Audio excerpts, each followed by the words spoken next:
Nếu Blue buồn ngủ rồi thì đi ngủ thôi. Để mai kể tiếp cũng được. Blue còn rất nhiều điều muốn kể cho Lom nghe.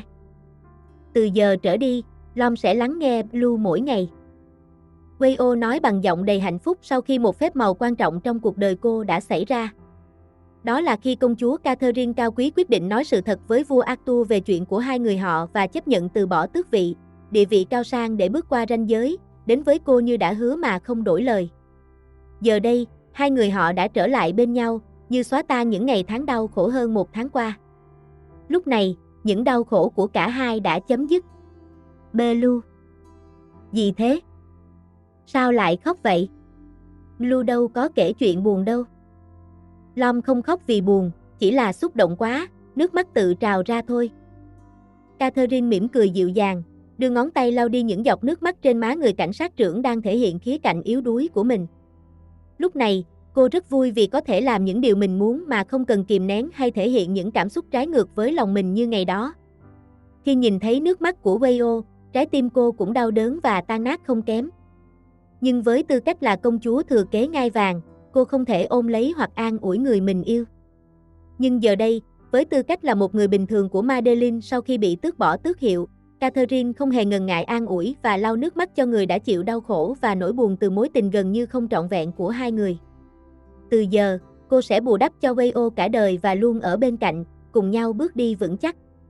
Cô quyết tâm làm cho xứng đáng với tất cả những gì hai người đã đánh đổi để có được nhau như ý nguyện. Blue ở đây rồi, ở bên Lom rồi. Vì vậy, đừng khóc nữa nhé. Cho Lom ôm Blue một chút được không? Sẽ ôm thật chặt luôn. Wayo ôm chặt người mình yêu quý và trân trọng, trước khi Catherine cũng vòng tay ôm chặt lấy cô. Đây là sự ấm áp và gần gũi mà cả hai đã xa cách bấy lâu, nhưng giờ lại gần nhau đến mức có thể nghe thấy nhịp tim của cả hai đập cùng nhịp. Lom yêu Blue. Blue cũng yêu Lom. Sao thế, lại khóc nữa à? Catherine bật cười thích thú khi thấy Wayo bật chế độ nhõng nhẽo một cách bất ngờ.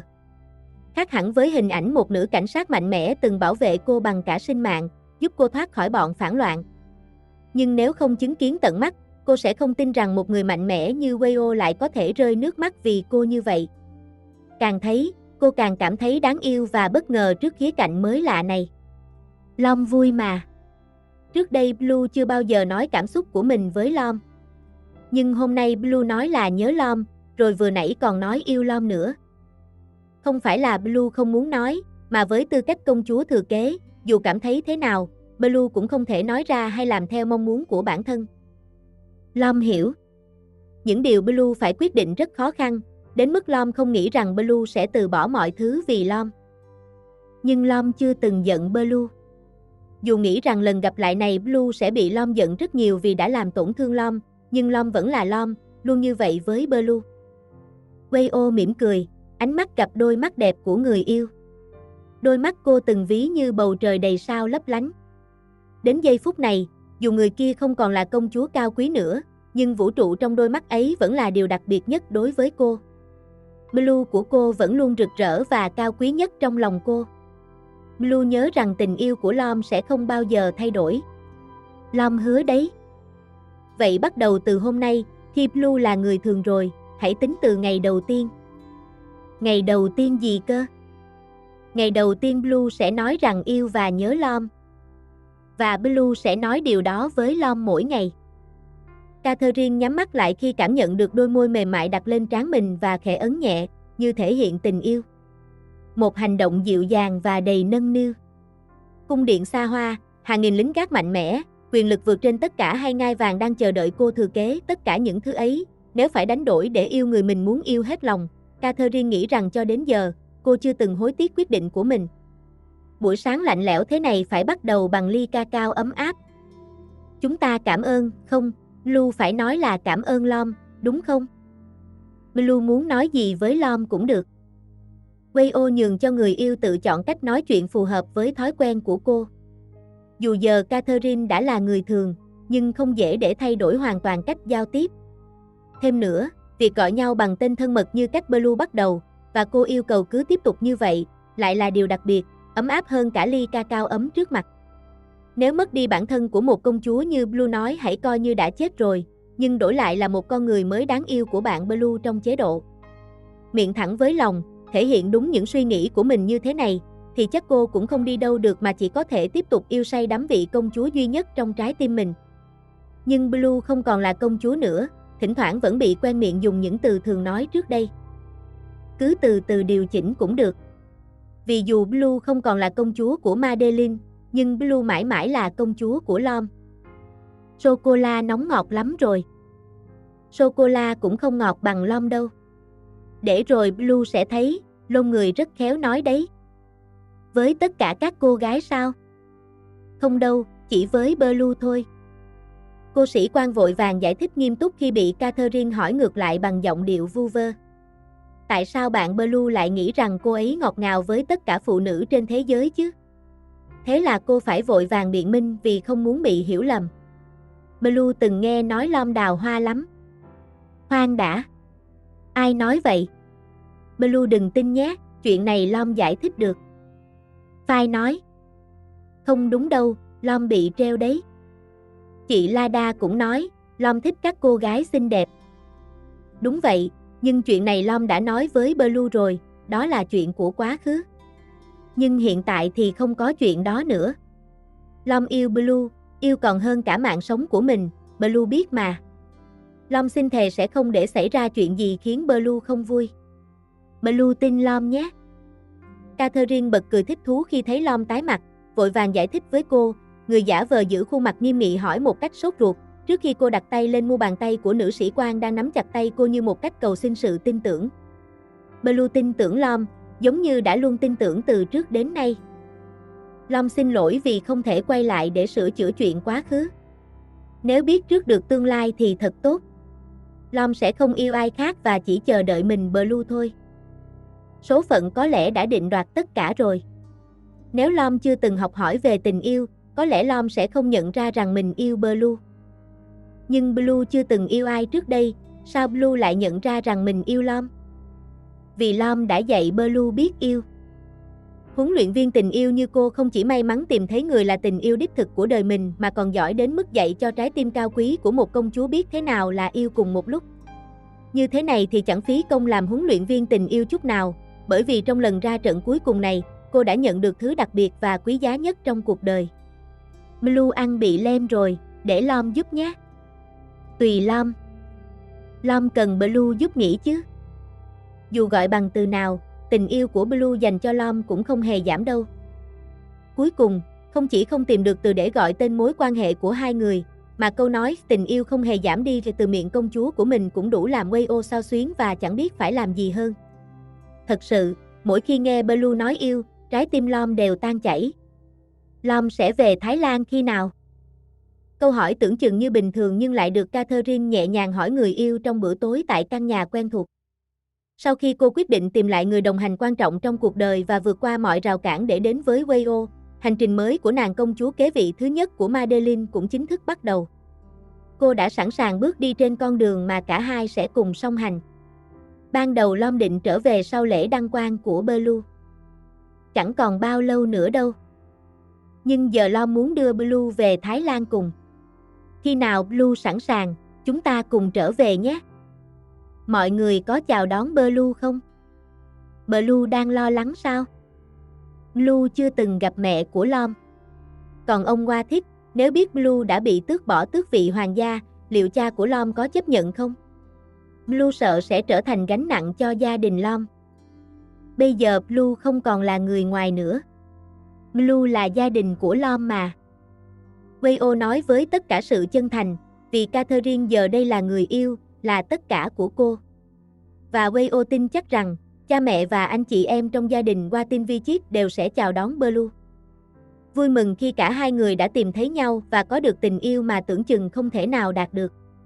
Blue chẳng còn tài sản gì mang theo, vì cha rất giận. Không sao đâu, để Lom chăm sóc Blue mà. Nhưng Long bảo rằng muốn từ chức cảnh sát rồi mà. Vậy thì mình cùng bắt đầu một công việc nhỏ thôi. Blue muốn làm gì nào? Blue muốn mở một tiệm sách nhỏ, kiểu có góc cà phê nhỏ và sách từ khắp nơi trên thế giới. Giống như không gian thư viện ở cung điện, nơi mà Blue có thể ngồi cả ngày mà không chán. Vậy để Lom đi học pha chế, Long sẽ làm barista, còn Blue làm thủ thư. Thích thì mở tiệm, không thì nghỉ. Thời gian rảnh mình đi du lịch khắp thế giới, để Blue được khám phá những điều đã ấp ủ, được không? Thật tuyệt vời, cảm ơn Lom nhé. Đó là kế hoạch tương lai cho cuộc sống bình dị của công chúa Catherine, người đã từ bỏ tất cả vì tình yêu, và giờ đây, Wayo sẵn sàng làm mọi thứ để giúp cô thực hiện ước mơ ấy. Vì tình yêu của cô đã thành hiện thực, giờ là lúc cô dốc sức để thực hiện giấc mơ của người đã hy sinh rất nhiều vì mình. Cả hai sẽ sống một cuộc sống hạnh phúc nhất bên nhau. Dịp đặc biệt thế này, Lom đi lấy rượu vang để mở ăn mừng nhé. Lom sẽ uống rượu sao? Blue muốn uống không? Blue chỉ một chút thôi nhé. Catherine nhẹ nhàng yêu cầu Wayo rót cho mình chỉ một chút, vì cô không muốn để lãng phí. Dù vậy, cô vẫn nhớ rõ sức mạnh của loại rượu ngâm thảo dược ở đảo, thứ đã khiến cô bất tỉnh và xấu hổ không dám đối diện. Vậy nên hôm nay, cô quyết định giữ hình ảnh, không để mình lặp lại sai lầm thêm một lần nữa. Nào, nâng ly nào. Chúc mừng giấc mơ của Blue. Phải nói là giấc mơ của chúng ta mới đúng. Lom rất thích từ chúng ta, ý chỉ cả hai người. Wayo nở nụ cười thích thú, nhìn ly rượu vang va vào nhau vang lên tiếng ken e thanh thoát, rồi dõi theo người mình yêu nhấp một ngụm nhỏ, trong khi cô uống một hơi lớn theo phong cách của người đã quen uống rượu. Dù giờ đây cô đã từ bỏ những cuộc vui chơi, và quyết tâm làm theo mọi lời của công chúa mình yêu, nhưng khả năng uống rượu có lẽ đã trở thành một tài năng không thể chối bỏ. Blue, nhảy với Lom một bài nhé. Nhưng ở đây đâu có máy phát nhạc. Mở nhạc từ điện thoại là được mà. Catherine nhẹ nhàng đặt tay vào tay Wayo, người đã cúi chào mời cô một cách trang trọng, rồi cả hai cùng bắt đầu di chuyển theo giai điệu chậm rãi, trong vòng tay ấm áp của nhau. Hai người nhảy múa trong bầu không khí lãng mạn của buổi tối hôm ấy. Lom không ngờ sẽ có ngày này, ngày mà Blue nằm trong vòng tay Lom. Blue cũng chưa bao giờ nghĩ rằng ngày này sẽ đến. Tất cả những gì Blue đã hy sinh vì Lom, Lom sẽ trả ơn bằng cả cuộc đời mình. Còn những gì Lom đã hy sinh để bảo vệ Blue, chỉ bấy nhiêu thôi cũng đủ rồi. Blue mới là người phải trả ơn Lom, nhưng không biết cả đời này có trả hết được hay không. Vậy là chúng ta sẽ mãi trả ơn lẫn nhau, không ai chịu nhường ai sao? Chuyện này Blue không nhường Lom đâu. Giai điệu vẫn tiếp tục, cả hai di chuyển nhịp nhàng, Catherine xoay mình, lướt qua dưới cánh tay của Wayo, và cả khi nghiêng người, cô vẫn được đôi tay ấy giữ lại, không để ngã. Ôi! Lom! Blue xin lỗi. Blue chắc là bắt đầu say rồi. Không có đâu. Blue vẫn ổn mà. Wayo bật cười thích thú và cũng không khỏi cảm thấy yêu thương nàng công chúa của mình. Điều này xảy ra sau khi Catherine vô tình dẫm lên chân cô lần thứ hai, cùng với khuôn mặt đỏ ửng của nàng. Nhưng sự đỏ mặt này không phải vì xấu hổ mà có lẽ do tửu lượng kém khi uống vài ngụm rượu vang. Thật may mắn là nàng công chúa cao quý này không nghi ngờ hay đổ lỗi cho Wayo rằng đã hạ độc trong ly rượu. Blue, tôi không có hạ độc trong đồ uống đâu. Đừng trêu Blue nữa. Thật ra, bữa tối hôm nay mà tôi tự nấu, tôi cũng đã bỏ vào một loại độc đấy. Độc tình yêu. Catherine nhăn mặt rồi giơ tay đập nhẹ lên vai Wayo, người đang trêu đùa và khơi lại câu chuyện xấu hổ của cô. Thêm vào đó, cô ấy còn nói đùa khiến Catherine suýt nữa hoảng sợ vì không kịp hiểu tình huống. Trong khi đó, nữ cảnh sát chỉ mỉm cười thích thú trước hành động phản kháng yếu ớt của cô. Blue, tôi có thể hôn em được không? Đó là điều mà những người yêu nhau có thể làm tùy thích. Dù câu trả lời không trực tiếp, nhưng ý nghĩa của nó cũng đã thể hiện sự đồng ý một cách đầy tự nguyện. Wayo từ từ tiến lại gần và đặt môi mình chạm lên đôi môi mềm mại của Catherine. Cô nếm thử vị ngọt ngào ấy một cách chậm rãi và say đắm, dù đã cố kiềm chế và kiểm soát cảm xúc để không vượt quá giới hạn. Nhưng mỗi lần gần gũi, dù đối phương là một người cao quý mà cô luôn muốn tôn trọng và giữ gìn, trái tim của Wayo lại không ngừng khao khát. Giống như bây giờ, khi cô nhẹ nhàng thử nghiệm sự gắn kết, trong khi Catherine lại đáp trả đầy e thẹn nhưng cũng không hề từ chối. Lúc nhận ra, sự mê đắm của cả hai đã dẫn họ từ sàn nhảy đến chiếc giường rộng lớn lúc nào không hay. Blue, tôi xin lỗi. Tôi không muốn làm em tổn thương hay ô uế. Bởi vì Catherine là một người cao quý, Wayo lo sợ rằng bản thân mình không xứng đáng. Cô đã dừng lại trước khi mọi chuyện đi quá xa.